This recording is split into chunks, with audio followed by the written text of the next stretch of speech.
Hello everyone, welcome to this channel आनक education point. Myself Ina Thakkar और आज हम बात करेंगे मार्केटिंग मैनेजमेंट के बारे में। अगर आप सोल, डीयू, एनसीवैब, इग्नू, आईपी कोई सी भी यूनिवर्सिटी से हैं और आपका मार्केटिंग मैनेजमेंट का सब्जेक्ट है तो चैप्टर 1 में ऑलरेडी करा चुके हैं। चैप्टर नंबर 2 है जो कि हमारा कंज्यूमर बिहेवियर पे है और इसको आज हम कंटिन्यू करेंगे और पूरी वीडियो देखेंगे। वीडियो को बिल्कुल एंड तक देखना है आप लोगों को, कुछ भी स्किप नहीं करना क्योंकि एग्जाम में कोई भी क्वेश्चन आपसे पूछा जा सकता है और इसके इंपॉर्टेंट क्वेश्चन ऑलरेडी अपलोड हो चुके हैं। वो वीडियो जाकर चेकआउट कर सकते हो, मैंने सब कुछ बता दिया है और मैं साथ साथ सिलेबस करा रही हूँ।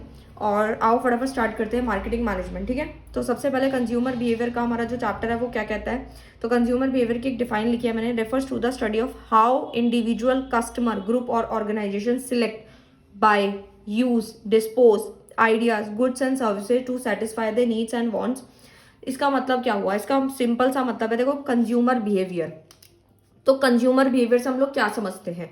तो देखो कंज्यूमर मतलब क्या है, कंज्यूमर मतलब एक ऐसा पर्सन जो चीज़ों को कंज्यूम करता है। ठीक है, कंज्यूम किसको करता है, सामान खरीदता है तो वो कंज्यूमर है। ठीक है, अब कंज्यूमर का बिहेवियर है, अब हम मार्केटिंग मैनेजमेंट में ये पढ़ रहे हैं कि कंज्यूमर का बिहेवियर किस टाइप का होता है। जब भी वो कोई सामान को बाय करता है, खरीदता है, फिर वो उसका यूज करता है तो भी उसका बिहेवियर कैसा है।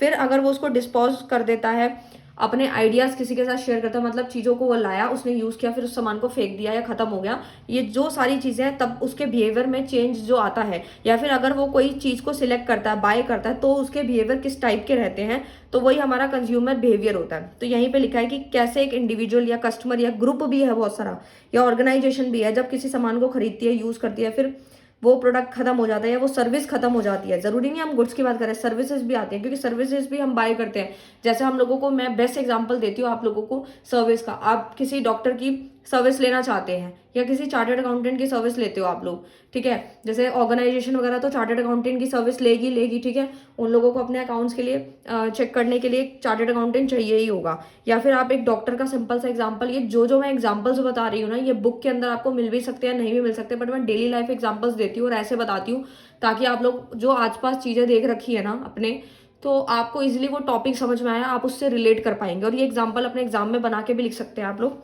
तो जो गुड्स है वो तो सामान है कि जब भी आप सामान को खरीदते हैं, फिर यूज करते हैं, फिर आपका जो बिहेवियर है वो चेंज होता है, नहीं होता, अच्छा रहता है या फिर कैसा रहता है। सर्विसेज में भी आता है, जैसे कि आजकल बहुत सारी सर्विसेज है, बैंक अपनी सर्विस दे रहा है, ठीक है, सैलून अपनी सर्विस दे रहा है, अलग अलग सर्विसेज है। तो आप उसमें कितने सेटिस्फाई होते हो, आपकी नीड पूरी हुई या नहीं हुई, जो आपकी जरूरत थी उससे कम हुई, उतनी हुई, या उससे ज्यादा हुई या उससे कम हुई। ये सारी की सारी चीजें, जो पूरा प्रोसेस है वो जैसे इसमें एग्जांपल हो गया वाटर बॉटल का। तो वाटर बॉटल में हम देखते हैं कि जब हम बाहर जाते हैं तो हमें कोई बिस्लरी की बोतल खरीदता है, कोई नॉर्मल बोतल खरीद लेता है। तो हर किसी का टेस्ट अलग है, हर किसी की प्रेफरेंस अलग है, हर किसी की सोच अलग है, कौन कितना स्पेंड करना चाहता है। ठीक है, वो उसकी नीड, वांट और डिमांड पे डिपेंड करता है। तो कंज्यूमर का बिहेवियर अलग हुआ ना हर एक तरह से, क्योंकि हर एक कंज्यूमर अलग होता है, उसकी सोच अलग है, उसकी कैपेसिटी अलग है, बाइंग पावर अलग है। तो consumer behaviour refers to the action decision process, मतलब एक ऐसा एक्शन या ऐसा डिसीजन है जिसमें प्रोसेस होता है, process of people who purchase goods and services for personal consumption. वो अपने पर्सनल कंजम्पशन के लिए गुड्स या सर्विसेज को जो है क्या कर रहा है, बाय कर रहा है। ठीक है, परचेज कर रहा है, तो वही कंज्यूमर बिहेवियर हुआ। इंपॉर्टेंस क्या है, importance for marketer to study the consumer behaviour, की क्या इंपॉर्टेंस है, क्या जरूरत है, क्या इंपॉर्टेंस रह गई है किसके लिए, मार्केटर के लिए, ताकि वो कंज्यूमर को कंज्यूमर के बिहेवियर को जान सके। तो सबसे पहला आता है न्यू फिलॉसफी। न्यू फिलॉसफीज में बहुत सारे पॉइंट्स आते हैं, जैसे कि हम देखते हैं कि नई नई फिलॉसफीज देखते हैं, क्योंकि मार्केटर को पता होना जरूरी है कि कंज्यूमर का टेस्ट क्या है। भाई अगर कंज्यूमर का टेस्ट ही अलग है और हम वो चीज़ रख ही नहीं रहे तो हम कभी भी मार्केट में सक्सेस नहीं हो पाएंगे, क्योंकि ये मार्केटिंग मैनेजमेंट सीखने का ही इरादा यही है कि हमें मार्केट में लंबे समय तक, लॉन्ग समय तक सर्वाइव कैसे करना है, गोल को कैसे अचीव करना है। गोल को कब हम अचीव कर पाएंगे, जब कस्टमर को हम अच्छे तरीके से सेटिस्फाई कर पाएंगे। अगर उसको वो प्रोडक्ट नहीं भी पसंद आया तो उसको किस तरीके से दोबारा अच्छी क्वालिटी का गुड्स देके और आगे उस चीज़ पे ध्यान रखें, उस पॉइंट्स पे जो हमने गलती करी है उस पर ना करें।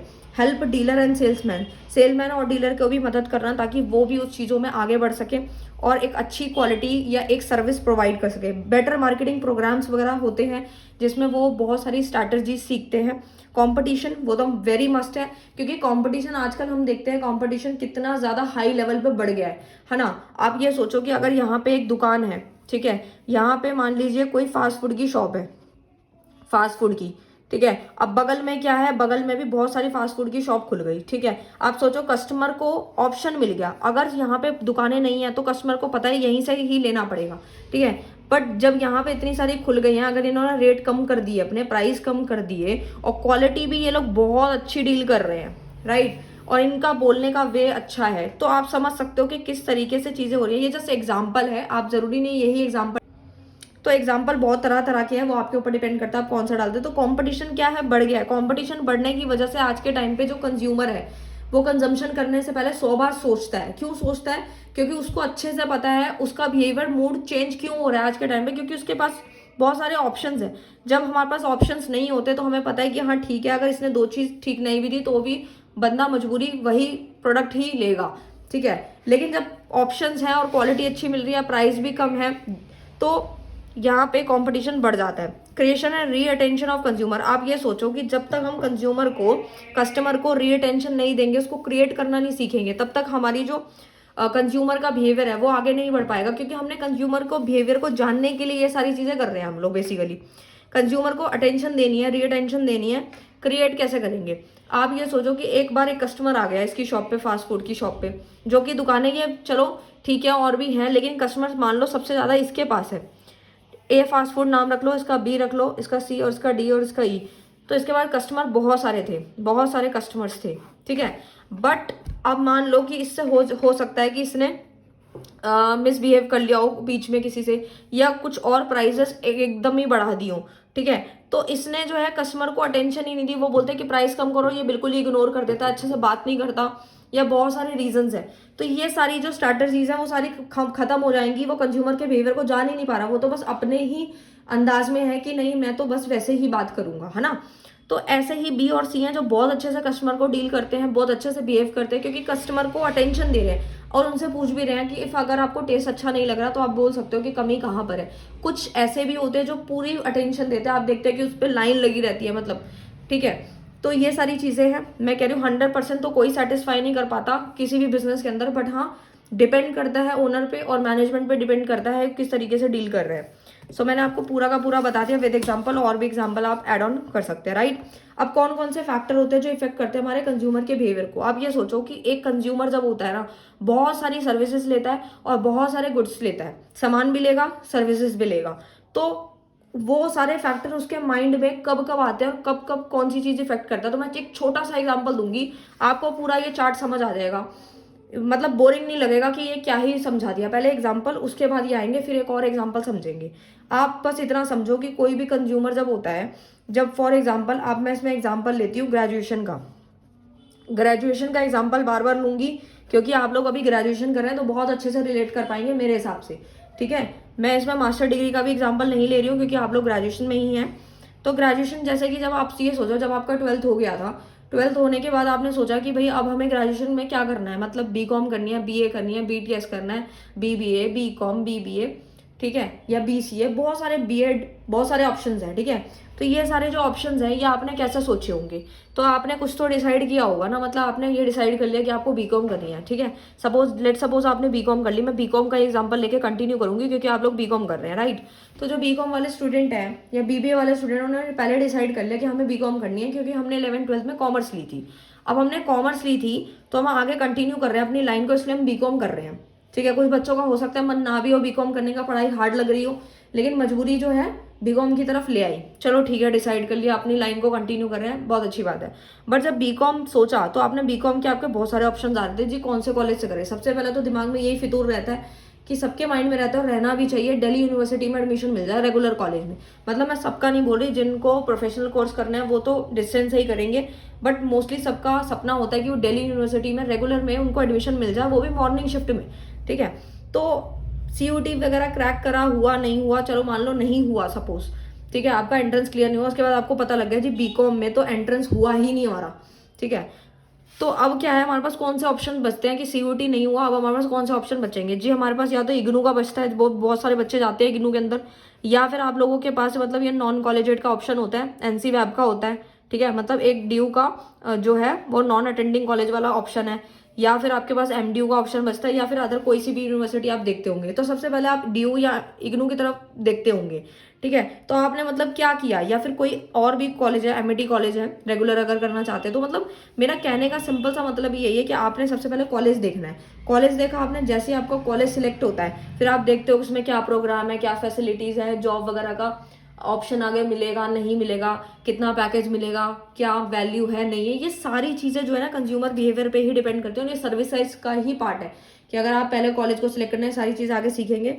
तो इस तरीके के एग्जांपल्स हैं और भी हो सकते हैं, जैसे कल्चर फैक्टर है, तो इसमें भी जब हम कॉलेज डिसाइड करते हैं 10 फ्रेंड से बात करते हैं, फैमिली से अलग डिस्कस करते हैं, यूट्यूब पे अलग वीडियोस देखते हैं, है ना। तो ये सारी की सारी चीज़ें कंज्यूमर के बिहेवियर को टाइम टू टाइम चेंज करती रहती है। ठीक है, और होना भी चाहिए। तो सबसे पहले 3 फैक्टर्स होते हैं, एक होता है कल्चर फैक्टर, एक होता है सोशल फैक्टर, एक होता है पर्सनल फैक्टर। तो कल्चर फैक्टर में आता है इंडियन वेस्टर्न कल्चर। आजकल आप देख रहे हैं कौन कौन से कल्चर फॉलो हो रहे हैं, राइट। ड्रेसेस वगैरह गर्ल्स वगैरह की देखते हैं, आजकल मॉडर्न जमाना हो रहा है। ठीक है, इंडियन वेस्टर्न कल्चर चल रहा है। कल्चर है, सब कल्चर है, जैसे नेशनैलिटी वगैरह देखते हैं आप लोग। सोशल क्लासेस मतलब कास्ट सिस्टम आप देखते हैं, अलग अलग कास्ट है, हिंदू है, कोई जैन है, कोई मुस्लिम है, कोई सिख है, कोई ईसाई, कुछ अलग अलग है। ये सारे सोशल क्लासेस है, कास्ट सिस्टम है। इस पे भी कंज्यूमर का बिहेवियर जो होता है वो डिपेंड करता है, राइट। उनके पहनावा किस तरीके का है, नेशनैलिटी कैसी है ना। सोशल फैक्टर क्या है भाई, सोशल फैक्टर में आता है रेफरेंस ग्रुप हो गया।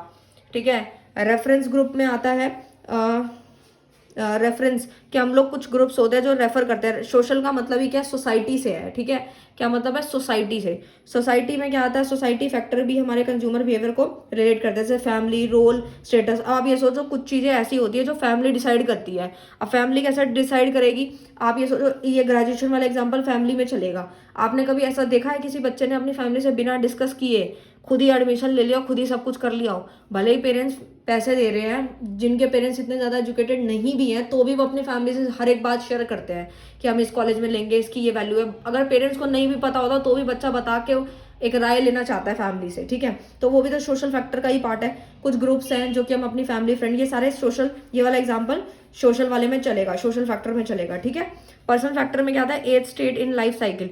पर्सनल फैक्टर में जो हमारे खुद की पर्सनालिटी डिपेंड करती है, लाइफ स्टाइल कैसा है। अब किसी के पास BMW गाड़ी है तो उसके तौर तरीके अलग है। अब कभी ऐसा देखा है जिसने रोलेक्स की वॉच पहनी और वो बस में ट्रैवल कर रहा हो, कभी नहीं। उसका जिस हिसाब से एक चीज़ होगी, दूसरी चीज़ भी कहीं ना कहीं उससे रिलेटेड ही होगी। किसी के पास आईफोन जो है 14 प्रो मैक्स है, ठीक है, तो उस तरीके से उसके पास गाड़ी भी होगी, घर भी बढ़िया होगा, ये सारी चीज़ें हैं, है ना। Age stage in life cycle, age भी डिपेंड करती है। एज में बहुत सारे फैक्टर्स आते हैं। मतलब आज का यूथ है वो सबसे ज़्यादा किस चीज़ पे भाग रहा है, वो सबसे ज़्यादा आजकल गैजेट्स वगैरह हो गए, फास्ट फूड हो गया, घूमना फिरना, ये सारी चीज़ें हैं। अब जो लोग अभी बुजुर्ग हैं उन लोगों का क्या है कि उनको तो बस ये है कि ठीक है लाइफ चल रही है, वो उस तरीके की सोच रखते हैं। और लाइफ स्टाइल वैल्यूज़ मैंने बता दिया, पर्सनालिटी डिपेंड करती है। यूथ अपनी पर्सनालिटी को काफ़ी मेंटेन करके रखता है। जैसे जैसे एज ढलने लग जाती है तो वो पर्सनालिटी धीरे धीरे डाउन हो जाती है। मैं हर किसी की बात नहीं करी, पर मोस्ट ऑफ द केस में ऐसा होता है जो मेंटेन करके रखते हैं आगे तक। लाइक 50 से अबव की बात करूँ तो वो भी मेंटेनेंस की बात होती है। सो ये मैंने पूरा बता दिया कि कंज्यूमर का बिहेवियर इस पर भी डिपेंड करेगा, राइट। आते हैं नेक्स्ट टॉपिक की तरफ अब हम। तो इसमें आता है कंज्यूमर बाइंग बिहेवियर। अब ये काफ़ी इंपॉर्टेंट टॉपिक है जो आपको अच्छे से समझ लेना है। अगर ये समझ आ गया तो समझ लेना कि आपका काफ़ी इंपॉर्टेंट कंज्यूमर बाइंग बिहेवियर है। ठीक है, मैं अपनी वॉइस के लिए थोड़ा सॉरी मांगना चाहती हूँ आप लोगों से, क्योंकि मेरी वीडियोस बना बना के मतलब थोड़ा पढ़ा करके वॉइस थोड़ी सही से नहीं आ रही है, तो उसको कॉपरेट कीजिएगा। Consumer buying behaviour is a decision making process, the act of people involve in buying and using various products. Consumer buying behaviour refers to the buying behaviour of the ultimate consumer. मतलब जो ultimate जो consumer है उसकी buying behaviour क्या है, मतलब वो जब वो खरीद रहा है तो जैसे आपको बस इतनी चीज़ें रखनी है, जब वो सामान को सिलेक्ट करता है और जब वो उसको यूज़ करके ख़त्म कर देता है तब तक के जो प्रोसेस होते हैं वो कंज्यूमर बाइंग बिहेवियर पे आता है कि चीज़ों को पहले सिलेक्ट करना, फिर उसको खरीदना, फिर उसको यूज़ करना, यूज़ करके भी उसका बिहेवियर अलग होगा, खरीदेगा तब अलग होगा, सिलेक्ट करेगा तब अलग होगा, डिस्पोज ऑफ करेगा तो भी वो अलग होगा। तो कुछ इसमें स्टेप्स हैं जो आपको समझ लेना है कि मतलब एक ये प्रोसेस जो होता है उसमें ये तरीका किस तरीके से अपनाया जाता है। तो फिर से ग्रेजुएशन वाला एग्जाम्पल आ रहा है क्योंकि ग्रेजुएशन का एग्जाम्पल बेस्ट रहेगा। सो बीकॉम अगर आप कर रहे हैं तो उसके लिए क्या प्रोसेस रहेगा वो मैं समझाती हूँ। सबसे पहला आता है प्रॉब्लम रिकॉग्नाइजेशन, जिसे हम नीड आइडेंटिफिकेशन भी कहते हैं कि हमारी नीड क्या है। भाई हमने बीकॉम करनी है, हमारी नीड है, ठीक है, ज़रूरत है, हम लोग को वांट है हमारी, ठीक है, सपोज मान के चलो। उसके बाद क्या है, इन्फॉर्मेशन रिसर्च। फिर हमने बीकॉम करनी है, फिर हम रिसर्च करेंगे भाई कौन सा कॉलेज सही है, कहाँ की क्या है, ये सब देखेंगे। ठीक है, इन्फॉर्मेशन रिसर्च करनी शुरू कर देंगे, मतलब सर्च करना शुरू कर देंगे। कॉलेज कॉलेज सर्च करा भाई, डीयू है, इग्नू है, आईबी से करना, कहाँ से करना है, ये सब। इवैल्यूएशन ऑफ ऑल्टरनेटिव में आता है कॉलेज फैसिलिटी अदर बेनिफिट, कि वो जो कॉलेज है वो कौन कौन सी बेनिफिट प्रोवाइड कर रहा है, प्लेसमेंट का ऑप्शन है या नहीं है, और अदर फैसिलिटीज़ क्या है, फीस कम तो नहीं है या ज़्यादा तो नहीं है, ये सारी चीज़ें चेकआउट करेंगे। और उसके बाद देखेंगे कि परचेज डिसीजन क्या है, कि हमारा जो डिसीजन है वो क्या रहेगा, मतलब क्या कितना हम लोग बाय कर रहे हैं, मतलब जो कोर्स की फीस वगैरह होगी वो सब देखेंगे। और उसके बाद जो हम उसको खरीद लेंगे, ठीक है, उस कोर्स को। ठीक है, मतलब जो भी आप फीस वगैरह उसको पे करोगे, जो भी आपने प्रोस्पेक्टस में लिखी होगी। फिर उसके बाद पोस्ट परचेज बिहेवियर होता है, जब आपने जो पूरा जो कोर्स है वो कर लिया या चल रहा है, उसके बाद आप अपना रिव्यू दोगे कि भाई सेटिस्फाई हो या नॉट सेटिस्फाई हो, मतलब उनकी फैसिलिटी आपको कैसी लगी, कैसी नहीं लगी, आपके डाउट्स क्लियर हुए नहीं हुए, फैकल्टी ने कैसा पढ़ाया, आपकी हेल्प की नहीं की, असाइनमेंट्स में बहुत सारी चीज़ें होती हैं। तो उसी के बाद ये बताया जा सकता है, जब ये पूरा कोर्स कंप्लीट हो जाएगा तो सेटिस्फाई और नॉट सेटिस्फाई, ये पूरा एंड होता है, जिसमें पोस्ट परचेज बिहेवियर बताया जाता है। Market segmentation is the process of dividing an entire market into different customer segment. कहने का मतलब ये हुआ कि जो मार्केट सेगमेंट है वो हमें ये समझाने की ट्राई करता है कि एक ऐसा प्रोसेस है जिसमें आप पूरी इंटायर मार्केट, पूरी की पूरी मार्केट को डिवाइड करते हो डिफरेंट कस्टमर सेगमेंट्स में। ठीक है, जैसे इसका एक एग्जांपल देती हूँ, बहुत अच्छे से समझ में आएगा। जैसे आप लोग शॉपिंग करने जाते हैं तो हो सकता है आप अलग अलग आउटलेट पे जाते होंगे। ठीक है, तो अगर मैं जैसे आप लोगों को बताऊँ, इंसेंस है, क्लू है, यहाँ पे अगर आप गए होंगे तो वहाँ पे क्या है, सारे सेक्शंस अलग अलग हैं। ठीक है, कि मतलब कहने का मतलब ये है, किड्स का सेक्शन अलग है, यूथ का अलग है, सीनियर सिटीजन का। तो इसका कुछ एग्जांपल्स हो सकते हैं कि मार्केट सेगमेंटेशन हमें यही समझाता है कि जब भी आप कोई मॉल वगैरह में जाते हैं, ठीक है, तो सारे आउटलेट अलग अलग होते हैं। तो कुछ आउटलेट ऐसे होते हैं जिसके अंदर किड्स का सेक्शन अलग होता है, यूथ का अलग होता है, सीनियर सिटीजन का अलग अलग होता है। ठीक है, तो यही क्या है, जैसे आप इसको एक और एग्जांपल समझाते हो, जैसे आपके यहाँ पे कुछ लोकल एरिया वगैरह में शॉप्स वगैरह होती होंगी कपड़े की, जिसमें क्या होता है, किड्स का सेक्शन अलग होता है। आप देखते हैं किड्स का अलग होता है, यूथ का जो आज की जनरेशन है उनका अलग सेक्शन है, सीनियर सिटीजन के लिए कपड़े अलग मिलेंगे। तो यही क्या है कि पूरी मार्केट को उन्होंने 3 कैटेगरी में बांट दिया है और इसी को ये मार्केट सेगमेंटेशन का नाम देते हैं। जरूरी नहीं है, ये एग्जांपल और भी हो सकते हैं। Market segmentation consist of taking the total heterogeneous market for a product and dividing into several sub market. मतलब पूरा डिवाइड कर दिया मार्केट को सब मार्केट में या फिर सेगमेंट्स में, सेगमेंट भी बोल सकते हो, सब मार्केट्स भी बोल सकते हो। Each of which tends to be homogeneous all the significant expect. इतनी बड़ी डिफाइन याद नहीं करनी तो ऊपर वाली भी कर सकते हो।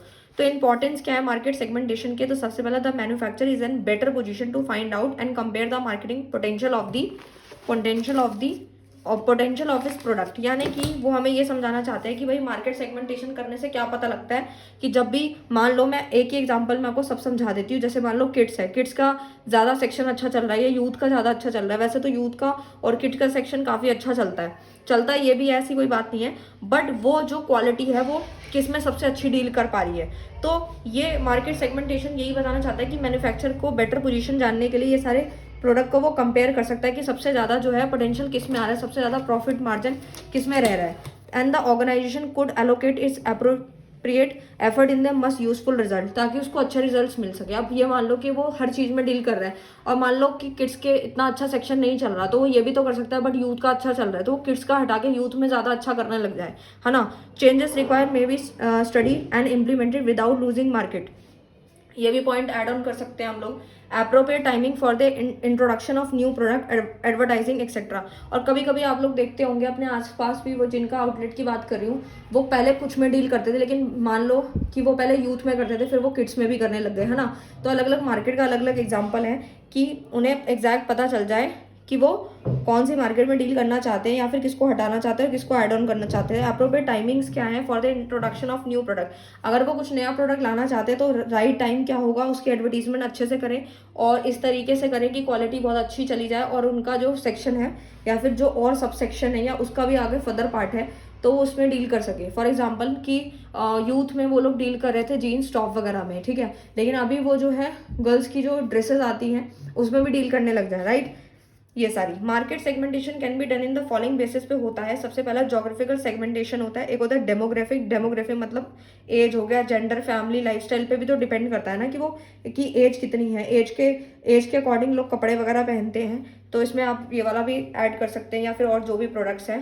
बिहेवियर सेगमेंटेशन होता है, फैमिली लाइफ साइकिल है, इनकम भी डिपेंड करती है कि आपकी इनकम कैसी है। अब कुछ लोगों की इनकम बहुत अच्छी होती है, वो मॉल से ही शॉपिंग करते हैं, किसी छोटी मोटी दुकान या मार्केट से नहीं खरीदते हैं। तो ये सारी चीज़ें भी मैटर करती हैं, एज भी मैटर करती है, इनकम जो which is very very important.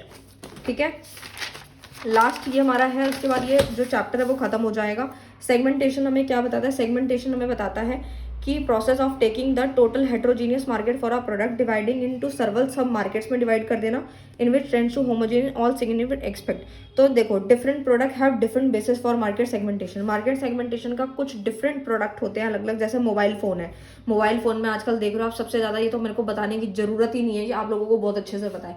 Mobile phones में आप लोग देखते हैं कि मोबाइल फ़ोन में आजकल, पहले तो वीवो, सैमसंग, नोकिया काफ़ी चलते थे, ठीक है, लेकिन अभी भी चल रहे हैं, ठीक है, सैमसंग वगैरह के फ़ोन। लेकिन सबसे ज़्यादा हर किसी का सपना क्या है? या तो आईफोन ले लो, मतलब आईफोन में भी कोई सा भी चलेगा बट आईफोन होना चाहिए, मतलब ये हर किसी की वो रह गई है कि आईफोन ही होना चाहिए। 13, 14, 11 तो पहले चलता था, ठीक है। तो ये सारी चीज़ें मतलब डिपेंड करता है आपकी इनकम पे, ठीक है, या आपकी पॉकेट पे भी डिपेंड करता है। तो वही सारी चीज़ें, वन प्लस और आईफोन सबसे ज़्यादा चल रहे हैं, ट्रेंडिंग में है। उसके बाद स्मार्टफोन वही, ठीक है। एयरलाइन टिकट ट्रैवल्स हो गए, वो भी डिपेंड करता है आपके मार्केट सेगमेंटेशन पे, किस में डील कर रहा है। एलईडी टीवीज़ वगैरह आप देखते होगे आसपास जितने भी आपके जैसे दिवाली शॉपिंग के लिए आप लोग विजिट करते होंगे तो देखते होंगे विजय सेल्स हो गया और भी अदर है। तो उसमें अलग अलग मार्केट सेगमेंट अलग अलग बने हैं कि आपकी जो क्या कहते हैं, जो आपकी कुकिंग से रिलेटेड जो प्रोडक्ट्स होते हैं वो अलग सेक्शन में होते हैं, मतलब फ्लोर वाइज बना हुआ होता है। तो नोटबुक फॉर स्कूल चिल्ड्रन वो अलग है, सॉफ्ट ड्रिंक्स हो गई, ये सारे एग्जांपल्स हो सकते हैं। सो मैंने आपको पूरा का पूरा टॉपिक समझा दिया। इसके जो नेक्स्ट जो क्वेश्चंस बचेंगे वो हम नेक्स्ट वीडियो में करेंगे, और मिलते हैं नेक्स्ट वीडियो में नेक्स्ट टॉपिक के साथ। तब तक के लिए bye bye, thank you so much.